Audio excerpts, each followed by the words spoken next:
Okay. All right. Welcome everybody to SCBWI Arizona, Equity and Inclusion. My name is Karen Chow. I am the co-lead for Equity and Inclusion. I'm also the assistant regional advisor for the Arizona region, and our my co-host is Susan Foss. You want to introduce yourself, Susan? Yeah, I'm Susan Foss, and I'm the head of the E&I. And Karen will be taking over main hosting for me because I'm not 100% today. And we're super excited to have Stan Yan here today. Thank you, Stan, for being here. Um, I do need to read our anti-harassment policy first, and then I will introduce Stan. So, as a reminder, SCBWI has a policy of supporting diversity and inclusion. This is a place we set aside for kidlit creators and translators to meet, exchange ideas, and support one another in our efforts to bring great books to all children. Part of the reason we do this is so they can see themselves and others reflected in their lives.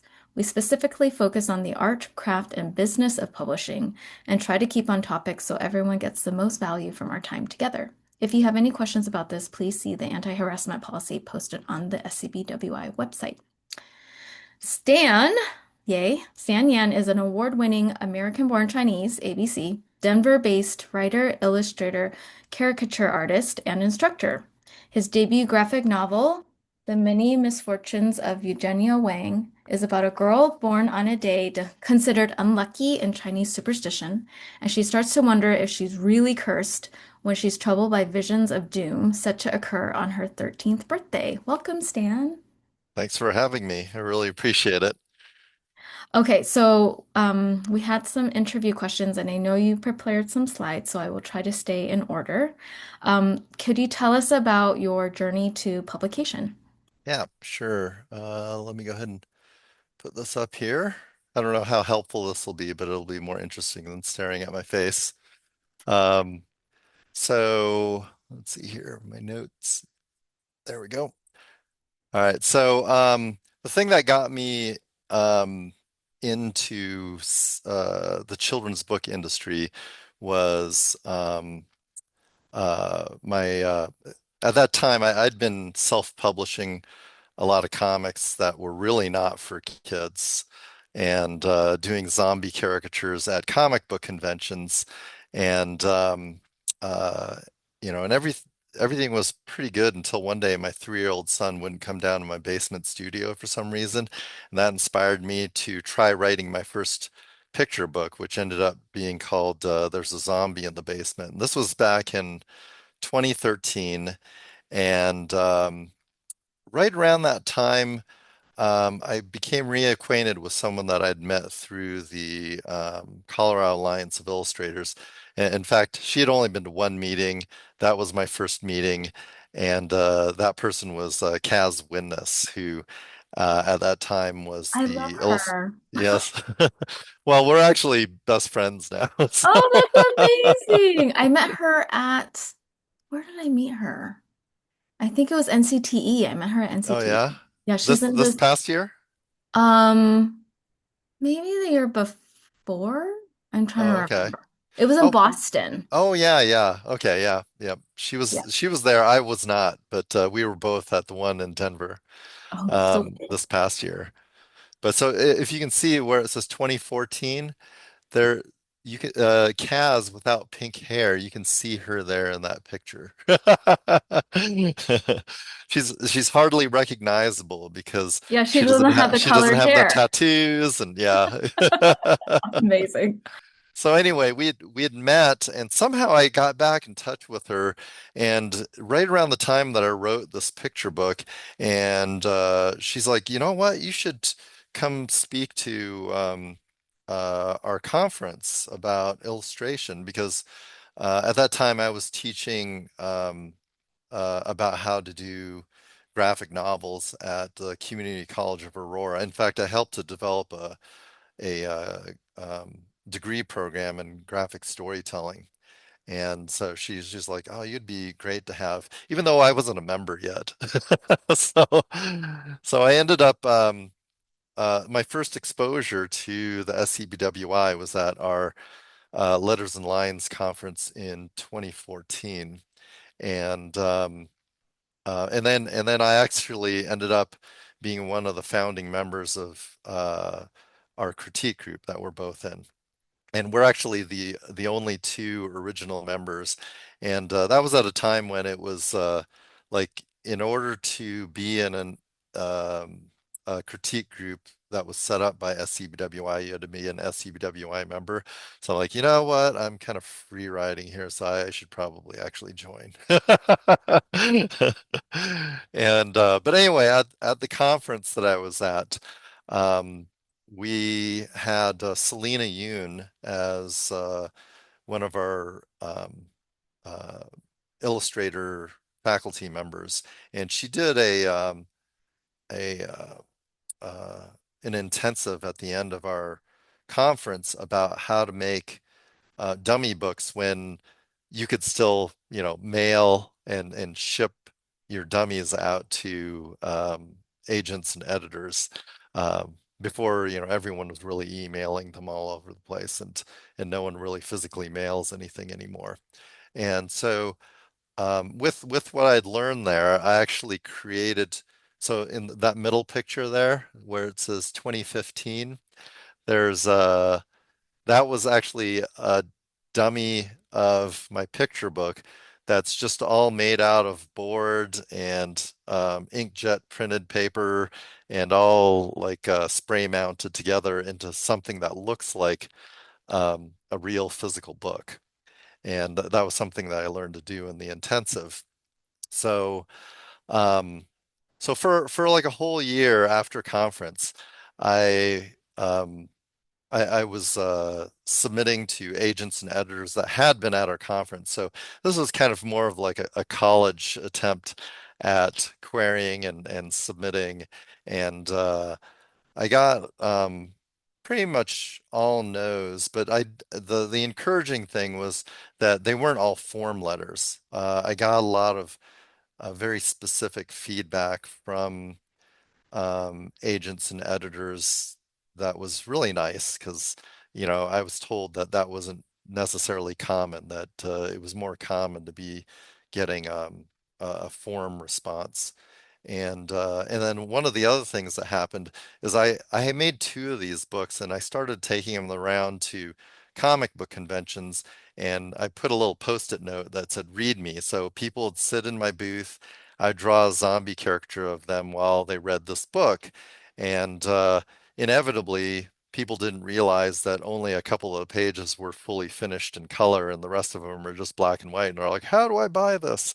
And so I'd have them sign up on my clipboard and join my mailing list. And by the end of the year, I had like 2,000 people on my mailing list. And one of these people that I drew at a really small comic book convention, he asked me, well, have you submitted this to Scholastic? And I'm like, well, unfortunately, I can't do that because I'm not agented. And and he's like, well, just, between you and me, I'm ghost writing for Goosebumps, and if you want, I can show this to my editor. And I'm like, oh yeah, even though his editor wasn't doing picture books, but he could forward it to the right place. So I got all of my rejections back, but waiting on um, I was still waiting on the um, any word from Scholastic, and I hadn't heard back. And in the interim, people were, badgering me about this book. Is it out yet? Is it out yet? I'm like, I don't know what's happening. I don't know if I've got to crowdfund this, but it became pretty clear based on how many people joined my mailing list and how much excitement was around it that I would be able to crowdfund this. I was just like, come on, Scholastic, reject me, reject me. I'm just going to go ahead and self-publish this. And eventually, like 6 months later, they did forward uh, my submission to uh, a picture book editor, and they got back to me like within 2 weeks and said no. And again, it was really nice. They had, again, very specific feedback for me about it, and so I knew I was at least on the right track. And then went ahead and the following year in 2016, I ended up crowdfunding it. But in the interim, so I went to another Letters and Lines conference, and one of the keynotes was Dan Yacarino. And I went ahead and purchased a portfolio review with him. And as he's looking at my portfolio, it wasn't. I felt like, okay, I'm gonna go and I've been doing comics all my life, but I feel like I should build a picture book portfolio. But I didn't have enough pieces yet, so I still put in some of my adult graphic novel stuff in there. And he didn't really give me much feedback other than when he got to the graphic novel pages, he kind of stopped and started grilling me about it. And what was supposed to be a portfolio review kind of turned it into more of a like a career counseling session.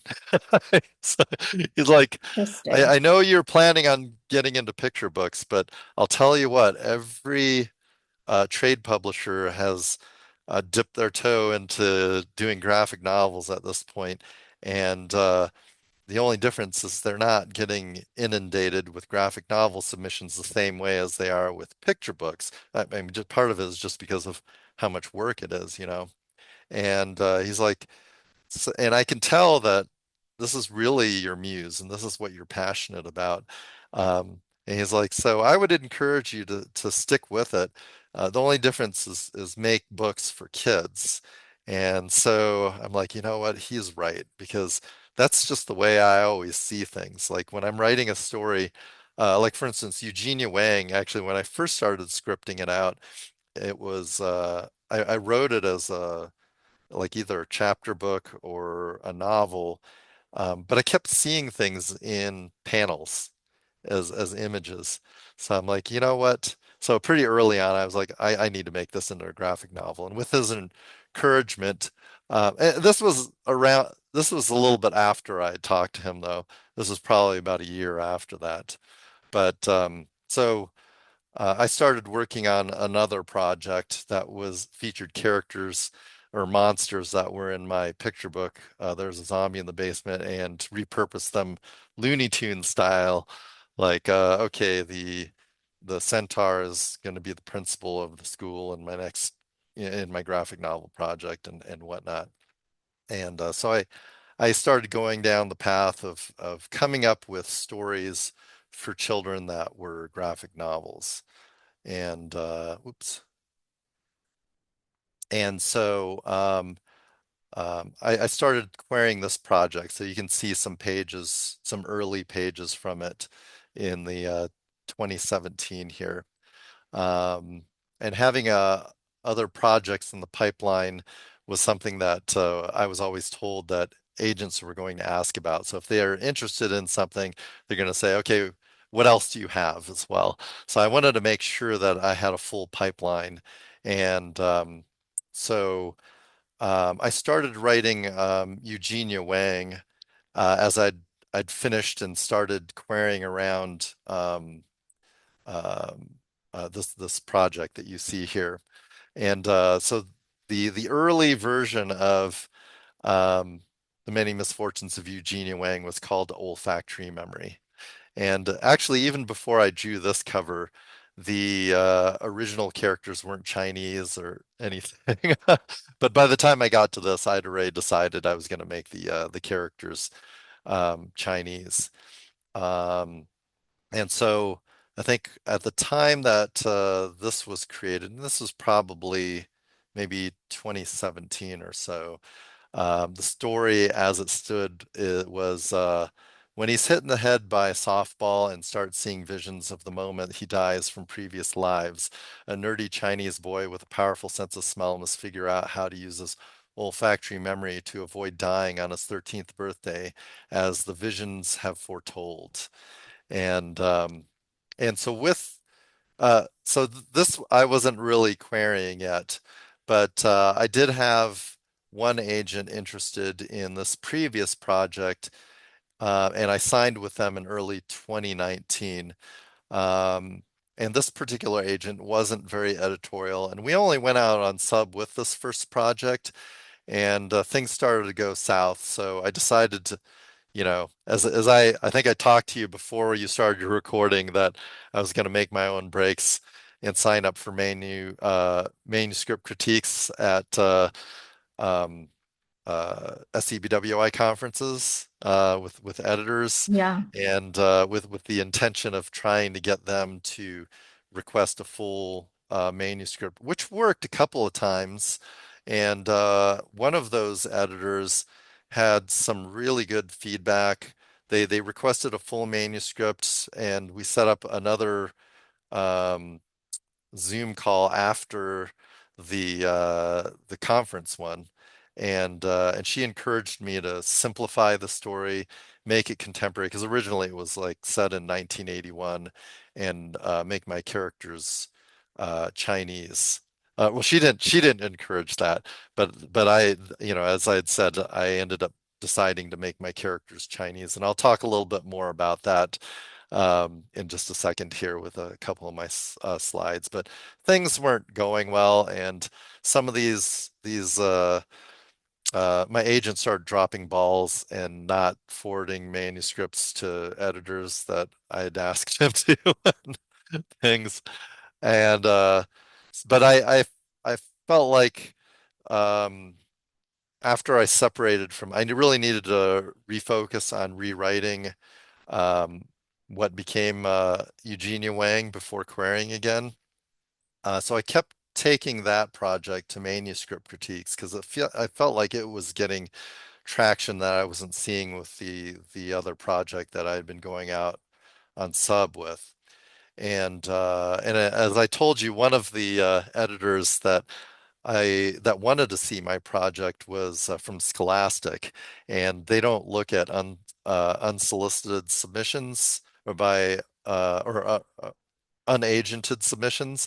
And so this editor ended up sending me a bunch of um, uh, uh, agent referrals, and which was really cool. I mean, that wasn't like the only way that I was querying, but That's very I was doing these Twitter pitch events as well. Yeah. Um, and at that moment in time, I think that was like when the last Pit Mad was going on. And Oh, yeah. so that one was great. I got all these hearts from both agents and editors on my various projects because I was pitching three different projects at that time. And in the process of this, I got a full manuscript request from one agent that wasn't from the Scholastic referrals, but it was from PitMad, and then I got an offer to submit, or an offer to represent, and so as is um, the what you're supposed to do, a professional courtesy is that once you get an offer to represent any agent that hasn't responded yet, I sent them out notification that I got a uh, a request to represent, and that if they wanted to um, get a full manuscript um, or whatever, that I was going to give them 2 weeks from the date of my email, and not say yes to that agent just yet. And in the process, I actually ended up getting three offers to represent, which was pretty nice That's because, fantastic. yeah, I ended up being able to do something that I hadn't done the first time, which was really interview the agents as opposed to the previous time around. I felt like they were interviewing me and I just didn't want to screw up. Um, but the good thing about having an agent that doesn't work out is it kind of gives you a better idea of what you want in an agent. What was that agent not able to do for you? And just making sure you felt really comfortable with everything. And so the first agent to make an offer to represent wasn't actually the one that I went through. So when I actually talked to her on the phone or on a Zoom call. We had really great chemistry, but one of the things that I also ask for is client referrals as well as like a sample client contract.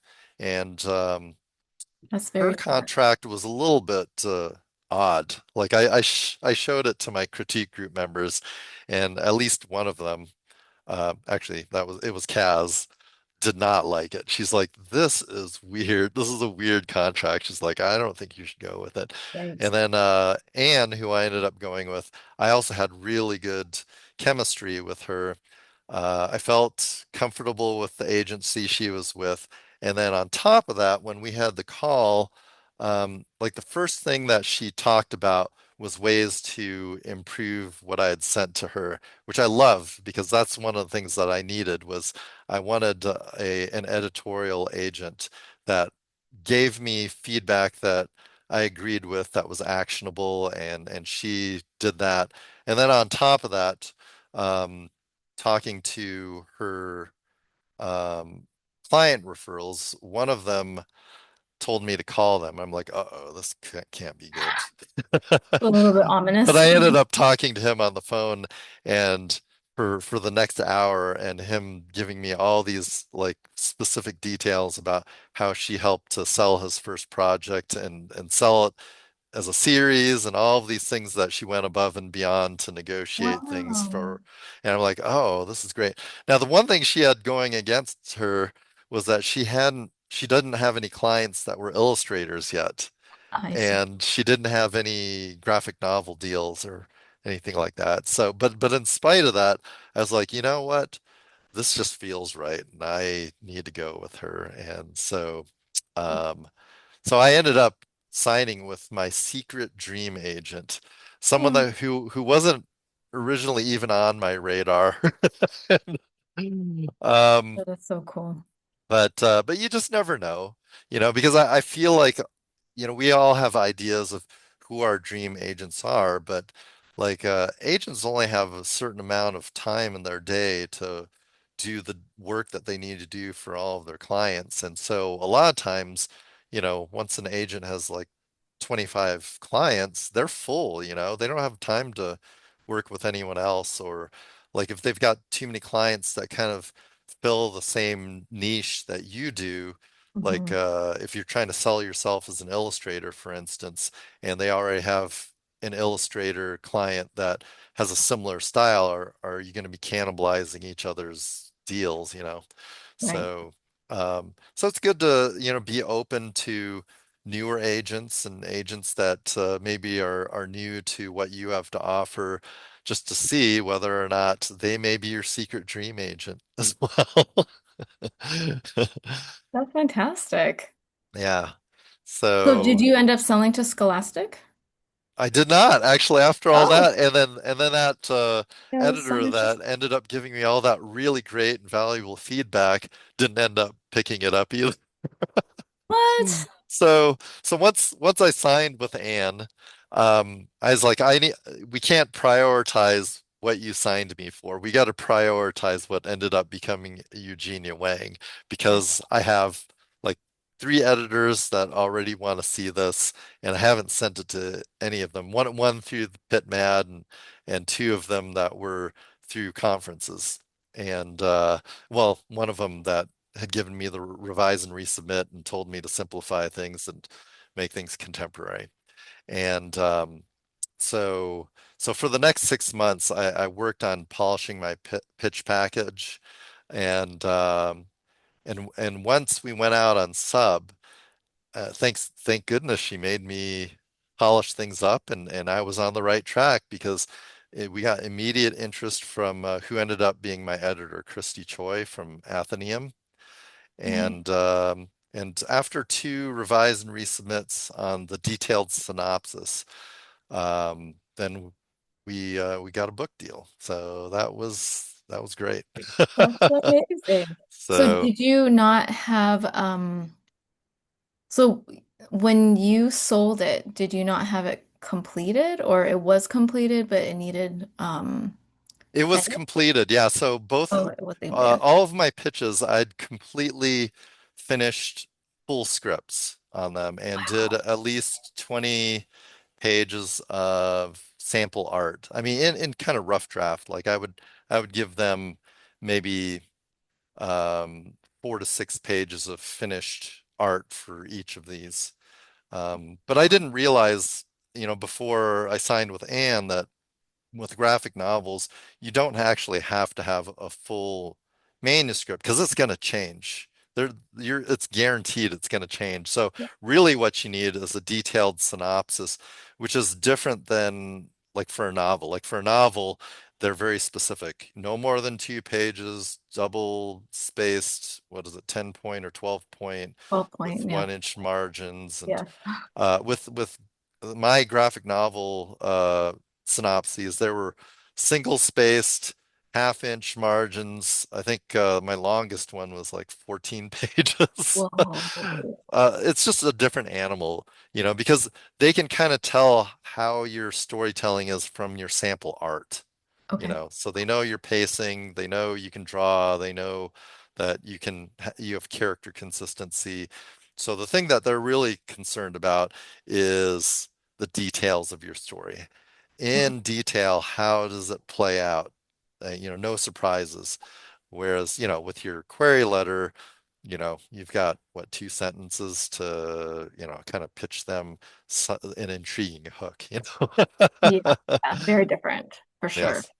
Oh, that's so Yeah. cool. Yep. So, Um, and then that took me about 6 months once we signed to, finally get a contract with her. okay. And then, but that was in September of 2022, and Okay. my book was published in September of 2025. So it's 3 years. But Wow. that's how long it takes to Yeah. make Publishing. a, Wow. 264 page graphic novel.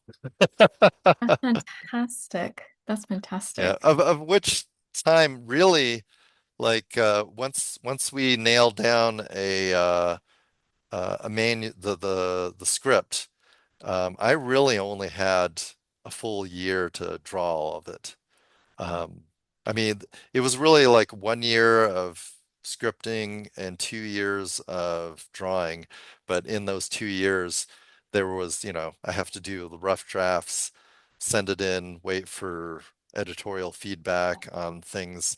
Because like my original rough draft was going to be 280 pages. And then, you know, in the process of killing all your darlings, Yeah. 30 pages went kaput. Which is less work for you in the end. Not really, actually, No, you because already did taking those? the pages out was tough because Oh, sometimes it shifted all of these panels or yeah. pages, and I had to make sure that the double page spreads or facing pages that were important to be visible at the same time were still that way, you Wow. know?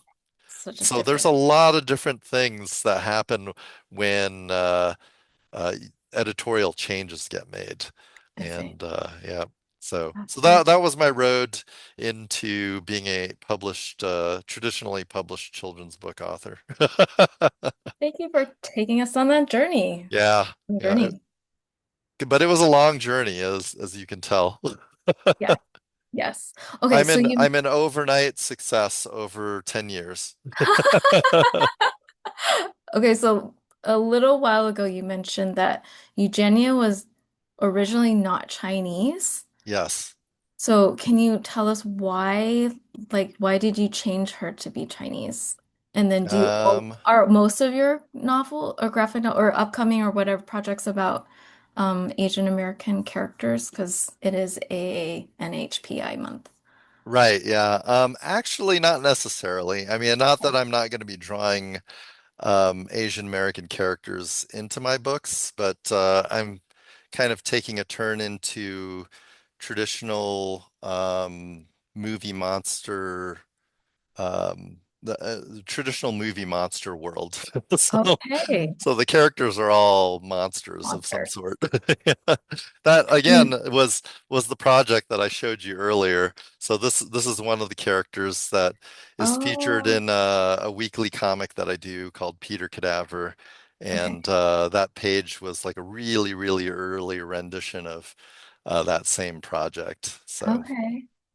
Um, Interesting. And why did you decide to make Eugenia Asian American? um, So, well, okay, so let's get on to that story here. Okay. Um, so let's see here.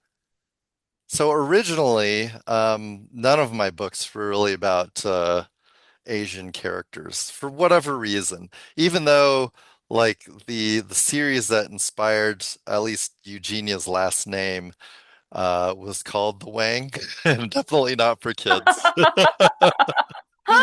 It was a series that only accidentally became Asian American when a reviewer identified the character as such and really gushed about it finally being a book not about a non-sexual Asian American sidekick, you know? Okay. And Yeah.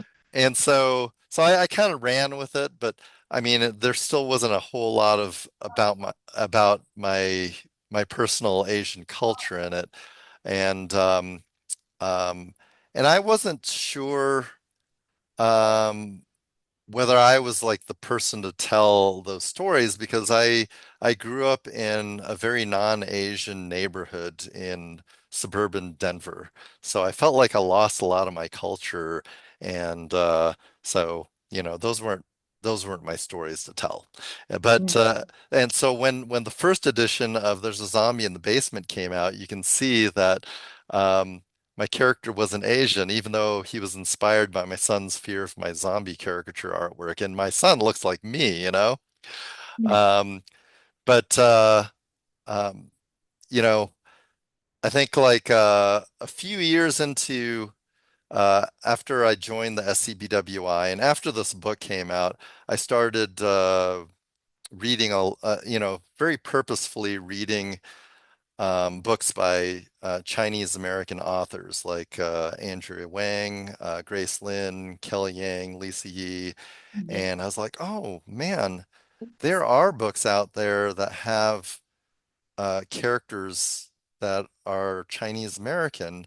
And it started making me think about, well, why didn't I even think about like when I thought about why my character wasn't depicted as a Chinese American character, it started making me think back to my own childhood because I was like, you know, I don't think I remember seeing a lot of um, books featuring Chinese characters other than The Five Chinese Brothers, which was a book that didn't really make me feel that good about being a Chinese person, to be honest with you.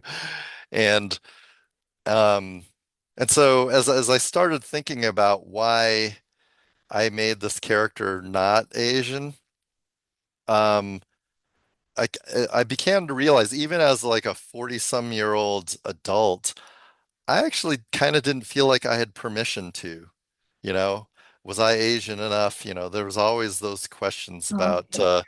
things and but at that point it just became that much more important for me to like after I got through one of the print runs on this book is to redesign my character to look like a more Chinese character, and then also to rewrite olfactory memory at that time to reflect my own family and my own childhood. And that's why it was in 1981 because I was like, I know what it was like to be a young Chinese tweener in a neighborhood where there were no Chinese people. So I'm like, oh, that's what I'll write about, you know, and then we'll just throw some supernatural stuff in it as well.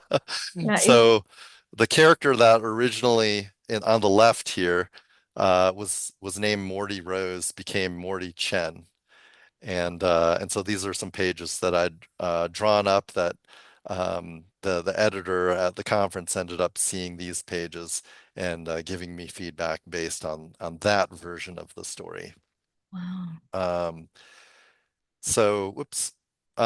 So anyway, that's how they became Chinese. And then after I rewrote it, one of the things I'd been doing is I'd been doing a lot of school author visits, and I kept like teasing that I was working on the spooky story, and the librarians that I kept talking to kept telling me that they wish that there were more spooky books for girls.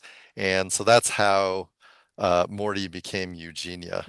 So I'm like, maybe if I Oh, make my main character female, then it'll be something that more girls will be interested in reading as well, you know? that's so cool. So, um, but also in the process, like when I made this book, my main goal was just to actually make a comic that actually scared me, because I felt like, even though comics has a storied history um, of horror books, they just never did it for me the same way as novels and movies did. But I said, there's got to be a way to make it a little scary. So as I was writing Olfactory Member, I love the story, but it was clear to me it wasn't really spooky.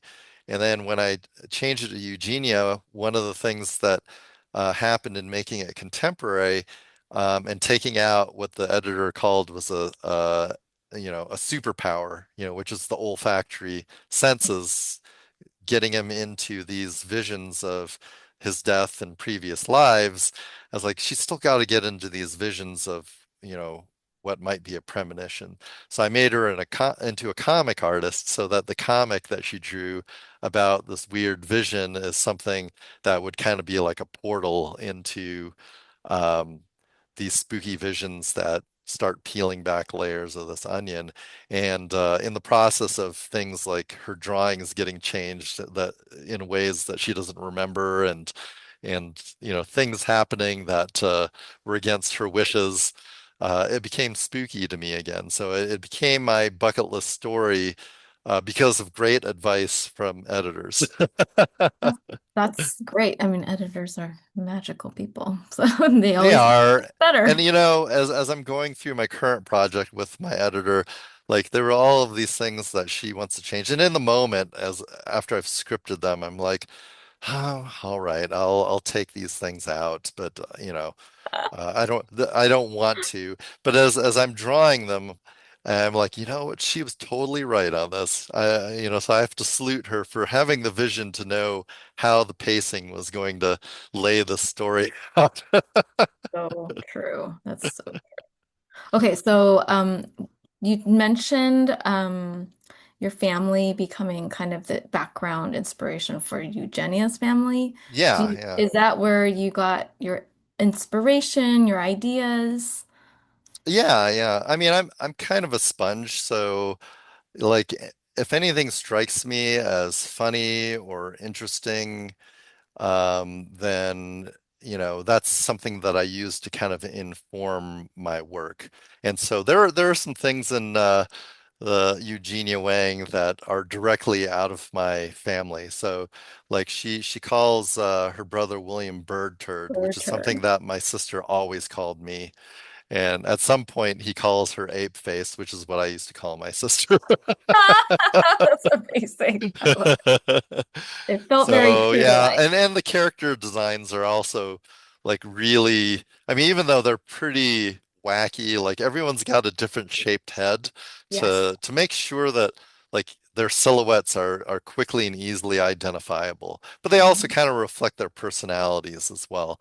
But with the exception of William, because he has a hairstyle I wish I could pull off when I was a kid. It just would never stay. Like my hair had a mind of its own, and no matter how much product I put in my hair, it wasn't gonna stay that way. Hilarious. And but like my dad, the dad in the book, he's got kind of a triangular head, and he Mhm. is definitely based on my dad. Nice. Very nice. Um, what do you hope readers will take away from reading your books?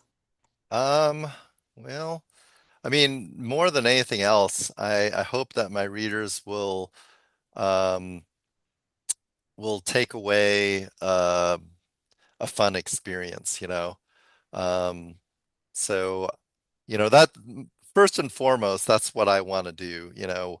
I think like the reason that I started pursuing traditional publishing was because I wanted to broaden my reader base because I think like the when I started doing comic books, because originally all I did was comic strips and single panel gag comics, and when I had any illusion of being a syndicated newspaper comic strip artist or editorial cartoonist before the death of print media, and but but then I took a class through Colorado Free University, which is a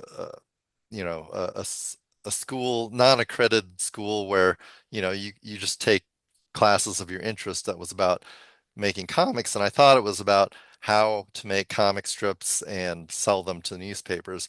But the teacher was a guy who ended up kind of being my mentor, Tom Motley.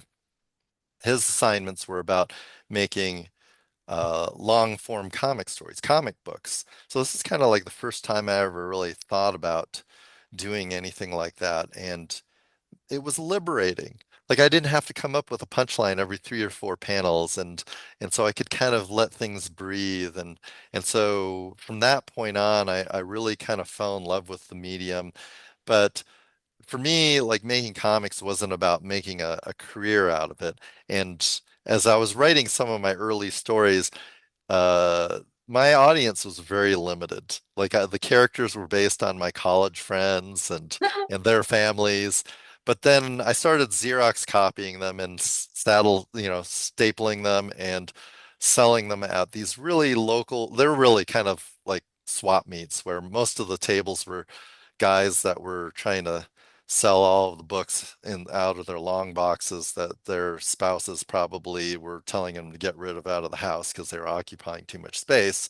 But then people would come back after having bought my $1 book and tell me how much they like it and ask me when I had something new coming up. And that was kind of addictive, because I was kind of used to being told by my family and friends how much they liked my books, but they were kind of my target audience. So being Right. able to appeal to someone with that same material and get an emotional reaction out of strangers that don't have a relational obligation to tell me that they like what I made, Yeah. um, was kind of addictive. And that's, for me, I'm a storyteller, I'm an entertainer. So it's not really about me, I love illustrating, or I love doing comics because I love illustrating, or I love doing comics because I love to write. I just love to entertain people. And, getting into traditional publishing was just the way to kind of broaden my audience. Because one of the things that I am very proud of is that there's a zombie in the basement over the various iterations of that book, there's over 3,000 copies of it in circulation that people have purchased. So cool. But it took me 10 years to do that. Whereas because Eugenia Wang was a Junior Library Guild selection, I surpassed that in a single order. Having all the participating libraries purchase a copy of my book, a Right, hard right. a hardcover version at that to boot, That's fantastic. That's fantastic. So, did Um, I answer your question? I think I it was think like so. a very circuitous. I mean, that's the way I've been answering all your questions. So, That's okay. I mean, you're touching on like a bunch of questions all at the same time. Let's go into like the challenges being a Chinese American. Did you have trouble cracking into the industry, or did you find that you hit some like stumbling blocks or anything like that? um, I don't think so. I mean, I think like I was the one that was in my own way. Mm, Like I said, I I didn't feel like I said, I wasn't the person to tell the stories of over a population of over 1 billion people out there. But then at some point, I saw Jason Reynolds speak, and he Mm, quoted Jacqueline Woodson, her quote, the more specific we are, the more universal something can become. Life mm, is in the details. If you generalize, it doesn't resonate. The specificity is what resonates. And that really struck a chord with me. At the same time that I was reading all of all of these books and their fantastic. sequels and everything. Um, because I was like, you know what? I only have to write my own experiences. Yeah. And so what if I grew up in Arvada, Colorado? That was my experience. It doesn't mean that I didn't have a unique ethnic experience, and that my characters can't be based on that. And so that's what I wrote, you know? Yeah. Yeah, I had a similar like aha moment after I read Year of the Dog, and I was like, wait a second. Yeah. Growing up in a very non-Asian community, I grew up in Arizona. There's like not a Uh-huh. lot of Asian people here. And I like when I was first starting, I was also writing like white characters. Right, Then when I read her book, I'm like, why? I can put myself into my books right.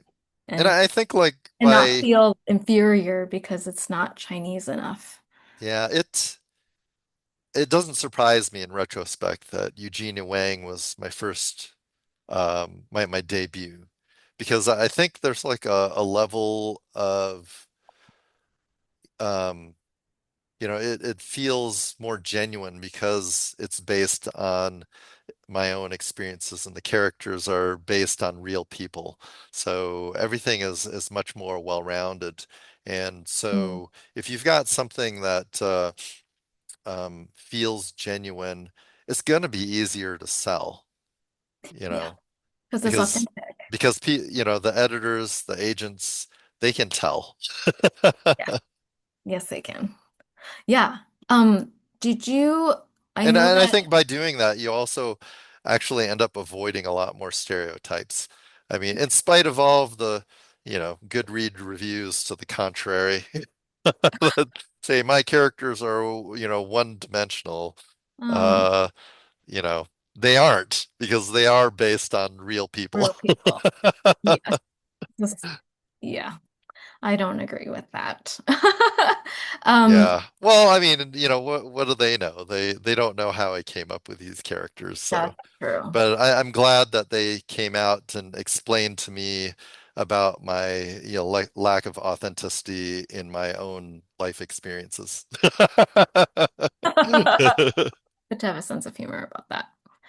Did you have any like resources when you were writing her best friend Keisha? Like did you have a sensitivity reader or have somebody um who had um two dads read it or just to get like the to get her character right?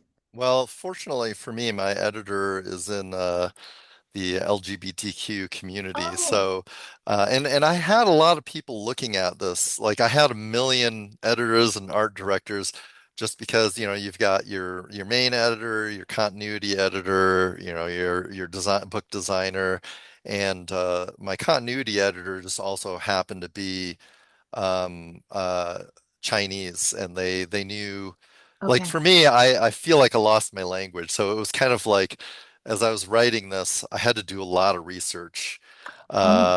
about like how do I even put the language in there as well, Mm, so I I talked to Andrea about like a lot of the language that she references is actually Mandarin. So yeah. I was like, well, so would I write it in Pinyin? No, she's like, Pinyin is like um, um, the The uh, spelling of the the Mandarin. phonetic Yeah. spelling, like the official phonetics of Mandarin. And so Hmm. there's something called Jutping for Cantonese.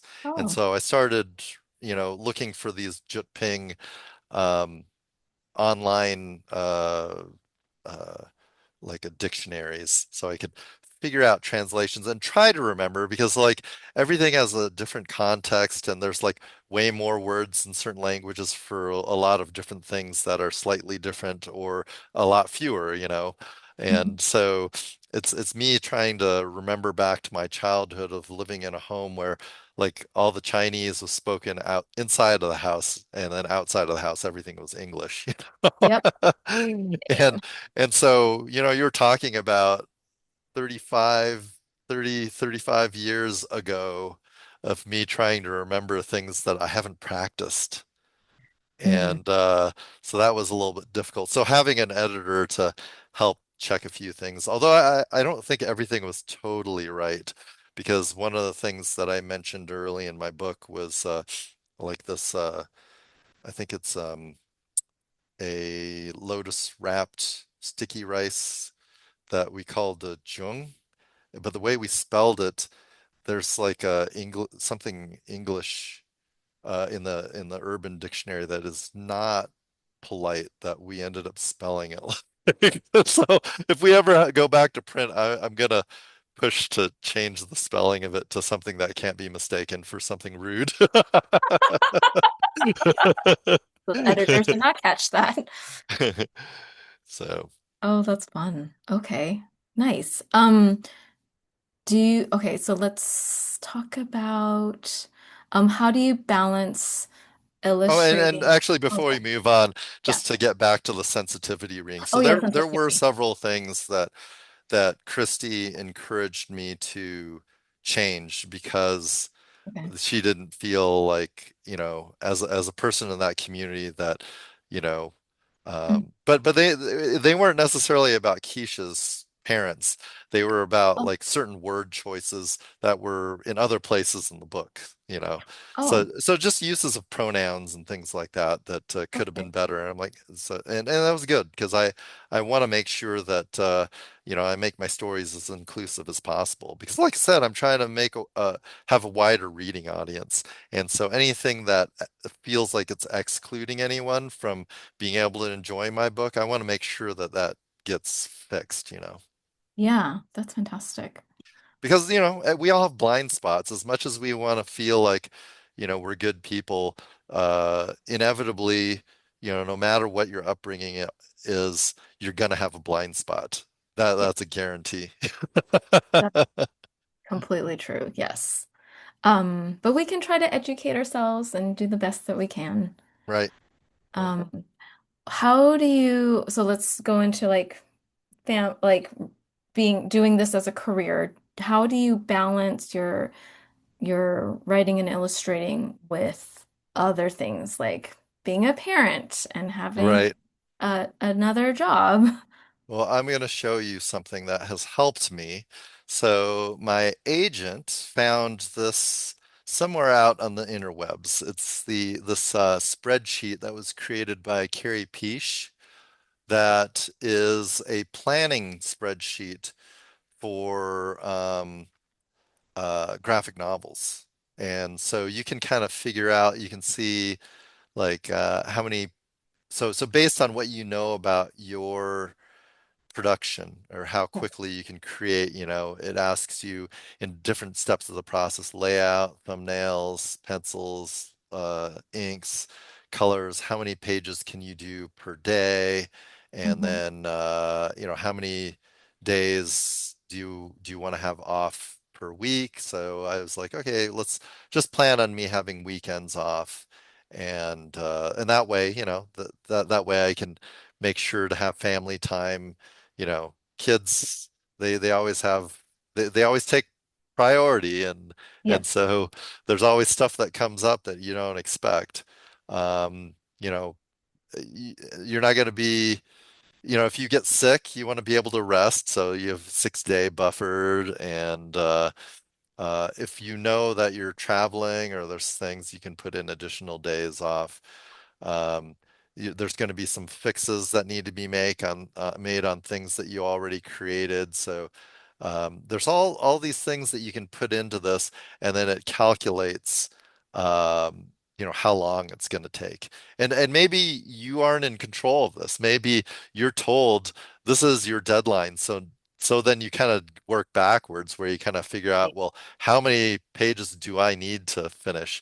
How many days can I take off, So Wow. it could work in either direction. But this has kind of helped me really um prioritize self-care in a lot of different ways. So that I'm not like wrecking myself physically and because longevity is the name of the game Yeah. because this is like a really long project to be able to do this kind of thing and it is my passion, so every step of the way, no matter how hard the work is, I this is my dream job.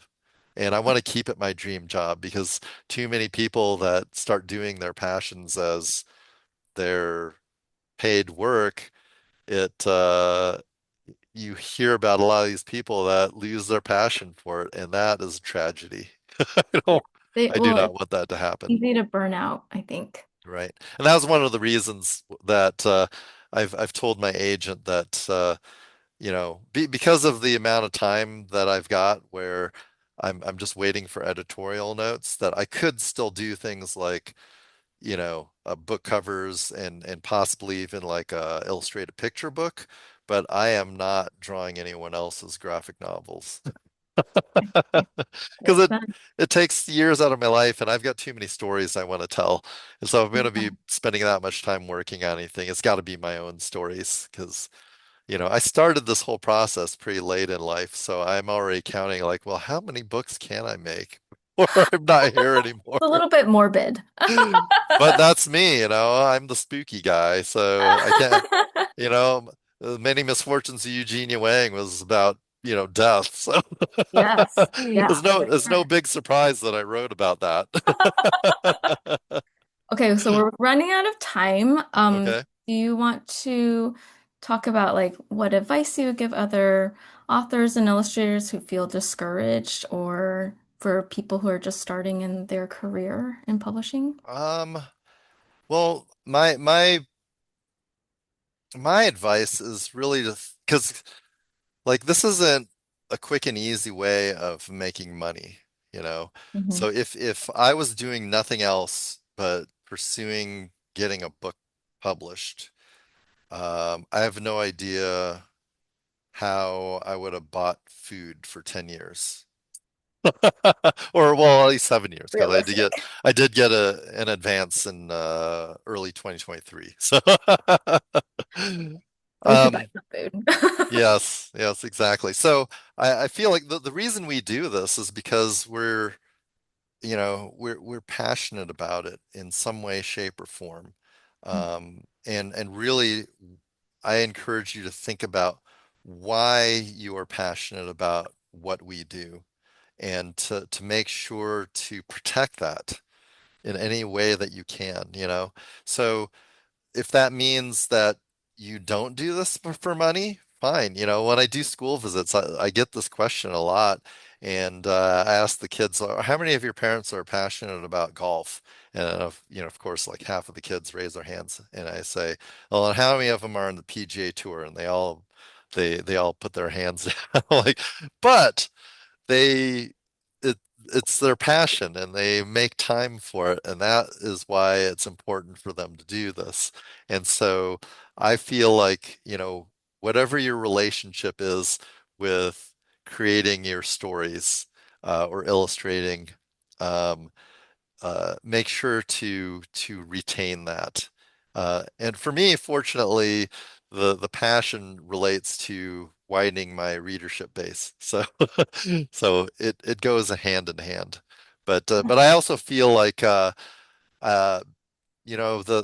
the length of this project of doing a graphic novel is kind of a double-edged sword because it takes a while to make it, but it's also like revisiting an old friend because it takes so long to get back to the next step in the process that as I'm drawing the story and running across all of these emotional points in my story, if it still makes me laugh or if it still like grabs my heart or if it still spooks me, then I know I'm on the right track.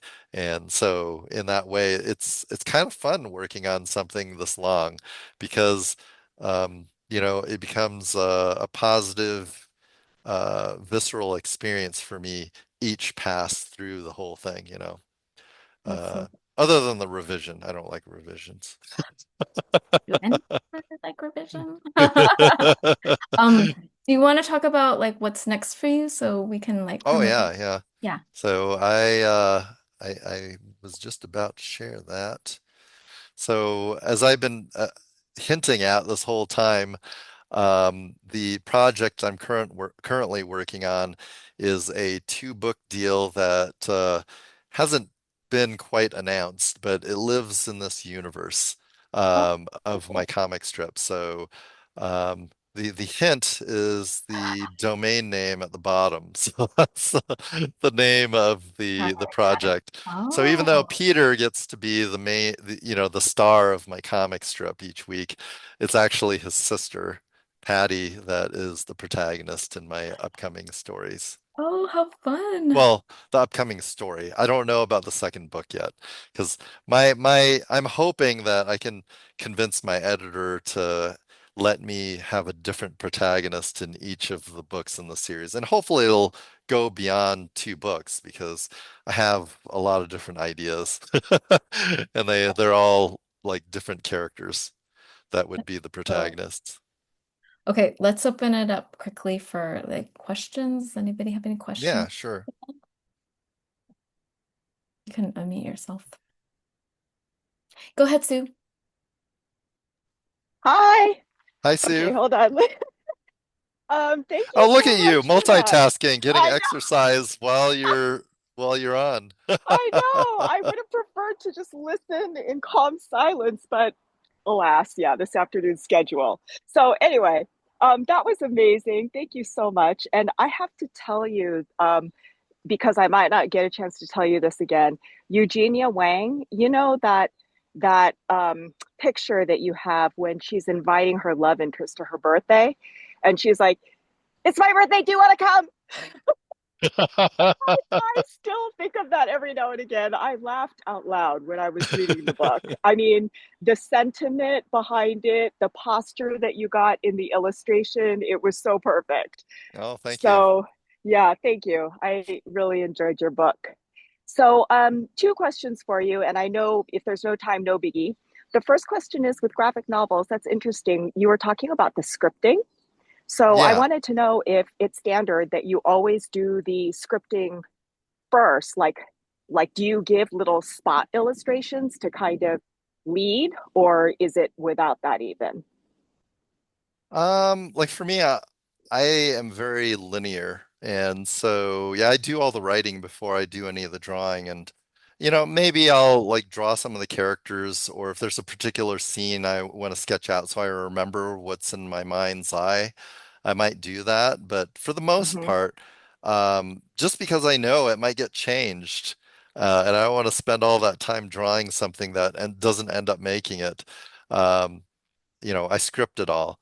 It doesn't mean that during the scripting process, I don't have in my mind's eye what something would look like. Because when I went back and I was like looking for old sketches of certain scenes that ended up being my darlings that my editor killed off, and I'm like, where did I put this illustration? I was going back to my iPad. I was looking everywhere.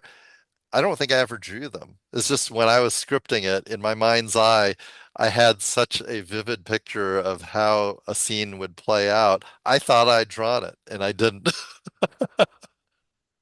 Wow. Okay. Yeah, that's wild because that's a lot of trust that they're going to see what you see. But I can see how with the time constraints that may be necessary. Yeah, yeah. Okay, and then the second about Eugenia, about the switch of Eugenia to being Asian American, I wondered how that influenced the story direction when you did that, if at all. Well, it changed it quite a bit because the like it, one of the things that it brought back was the number four. This was something that it just never Oh, dawned on me that, death, because in Chinese language there's so many homophones. You don't but a lot of the superstitions relate to these homophones, but I didn't really think about it twice because there are so many of them. But I remember watching the 2004 Summer Olympics, and at the end of it, they were talking about they always, look forward to the next Olympics. And so they were looking forward to 2008 Oh, Beijing thank Summer you. Olympics. And they talked about So glad. how they were originally awarded 2004 and turned it down because four is an unlucky number. And so that was actually the first Right. time it dawned on me that four was an unlucky number in Chinese culture. And so by making the characters Chinese, I decided, hey, we need to kind of incorporate that in somehow. And so maybe my main character's birthday is related to four or April 4th. Yeah. Did So it is that change like the emotional tenor at all of the character? Like her worldview or anything like that? Or the nature of her internal well, conflict? there were so many more subtexts and secondary stories all the way through the story because of it. So, like, my relationship to my culture was so much different than my parents because I grew up here, you know. And I think a part of it was just like there's a tug of war that goes on in immigrant families, especially I found with Chinese American families, where like let's go along to get along. So don't rock the boat. And I've noticed that in a lot of the books that I read that I had up on the screen, Um, like Andrea Wang, she was embarrassed that, her folks were harvesting watercress on the side of the road kind of thing. And so I wanted to go ahead and put that into the story as well, where mom has a very serious superstition about the number four, and and Eugenia thinks it's ridiculous. So there's a constant tug of war, and she's like at the perfect age when like I saw my sister rebelling against my mom. So the conflict is legitimate. It was what I witnessed, and so other than Eugenia's affinity for drawing comics, which is clearly mine, um, really William is more based on me. That's so cool. Thanks. Uh-huh.